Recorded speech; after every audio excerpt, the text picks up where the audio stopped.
This Lallantop video is brought to you by Livogen tonic. थकान और कमजोरी से दे आजादी। क्या हुआ?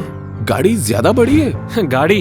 अरे काश मुझ में ये सोफा पुश करने की ताकत होती। थकान और कमजोरी खून में आयरन की कमी के लक्षण हैं। लीजिए लिवोजन टॉनिक। इसमें है ऑर्गेनिक आयरन और कई ऐसे तत्व जो दें कमजोरी से आजादी। नमस्ते, मेरा नाम है सिद्धांत। आप ललन टॉप देख रहे हैं। बहुत सारे इंटरनेट यूजर्स इंटरनेट यूज करते समय ट्रैकिंग से बचने के लिए इनकॉग्निटो मोड का इस्तेमाल करते हैं। वही जिस पर चश्मा बना रहता है, टोपी पहना रहता है, एक मिस्टीरियस सा आदमी। मगर शायद इनकॉग्निटो मोड उतना भी प्राइवेट नहीं है जितना हम और आप सोचते हैं। पिछले साल जून में अमेरिका में 3 लोगों ने गूगल के खिलाफ एक शिकायत दर्ज की थी। उनका कहना था कि गूगल का एक फैला हुआ डेटा ट्रैकिंग बिजनेस है जो यूज़र का पीछा क्रोम के इनकॉग्निटो मोड और सफारी की प्राइवेट ब्राउजिंग में भी नहीं छोड़ता है। गूगल चाहता था कि इस केस को रफा दफा कर दिया जाए, मगर मामले की सुनवाई करने वाली जज ने यह फैसला किया है कि गूगल को इस ट्रायल का सामना करना पड़ेगा। गूगल यह मुकदमा हार जाता है तो उसे $5 बिलियन का हर्जाना चुकाना पड़ेगा। यह रकम करीब 3.6 लाख करोड़ रुपए बनती है। ब्लूमबर्ग की खबर के मुताबिक यूएस डिस्ट्रिक्ट जज लूसी को ने अपने फैसले में लिखा कि गूगल ने अपने यूज़र को इस बात की जानकारी नहीं दी कि कंपनी प्राइवेट ब्राउजिंग मोड में भी यूज़र का कथित तौर पर डेटा कलेक्ट करती है। गूगल ने कोर्ट को बताया कि वो यूज़र को साफ तौर पर बताता है कि इनकॉग्निटो का मतलब अदृश्य हो जाना नहीं है। कंपनी ने कहा कि यूज़र जिन वेबसाइट पर जाते हैं वो उनकी एक्टिविटी देख सकते हैं।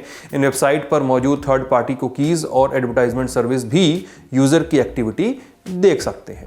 गूगल क्रोम का इनकॉग्निटो मोड इस बात की आज़ादी देता है कि इंटरनेट चलाने पर यूज़र की एक्टिविटी न इंटरनेट ब्राउज़र में और न ही यूज़र के डिवाइस में सेव हो।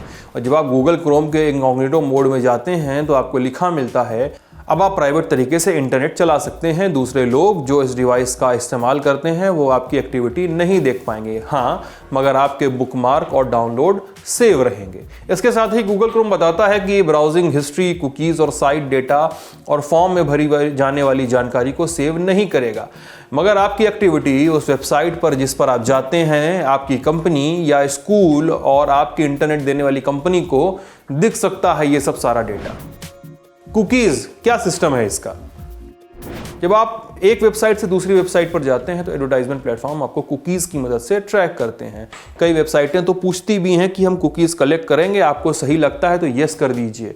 तो कई बार आपको वेबसाइट देखने के लिए येस करना पड़ता है। तो आप मान लीजिए एक चीज़ के बारे में पढ़ रहे हैं तो अगले क्षण उस चीज़ का विज्ञापन आपको दिखाने लगता है। ऐसी चीज़ें आपने देखी होंगी। अब मोजिला फायरफॉक्स और एप्पल सफारी ब्राउज़र ऐसे थर्ड पार्टीज कुकीज़ को ब्लॉक रखते हैं, मगर गूगल क्रोम का मामला अलग है। बहरहाल गूगल क्रोम ने कुछ वक्त पहले यह ऐलान किया था कि ये भी अपने क्रोम ब्राउज़र से थर्ड पार्टी कुकीज़ को हटा देगा। उसने कहा था कि इनकी जगह पर ट्रैक करने वाला एक दूसरा सिस्टम लाया जाएगा जो कुकीज़ जितना चिपकू नहीं होगा।